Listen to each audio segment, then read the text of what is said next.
Most people, when we say Afro-American, they think only of the Negroes in the United States.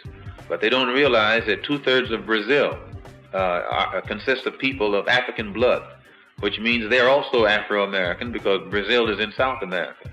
And in all of these, many of these countries in South America and Central America, and even in Canada, they are heavily populated with people whose ancestors came from Africa. So when you total up the number of Afro-Americans, real Afro-Americans, in the Western Hemisphere, there are perhaps 100 million.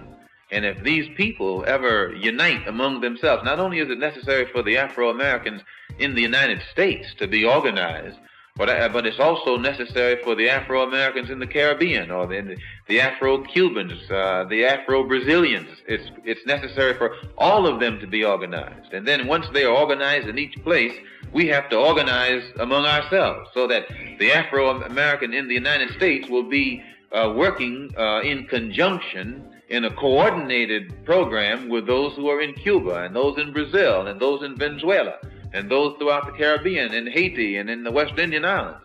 And in this way, we actually get strength. And it's not an accident that there's no organization existing in the Western Hemisphere that's designed toward that end. It would be a direct threat to imperialism as it really exists, and to colonialism as it exists in the West. But now that Africa is getting independent and in a position to create its own image, and it's a positive image, those of us in the West look at the African image and see how positive it is. We begin to identify with it. We become proud of Africa, and we become proud of our African blood, our African heritage.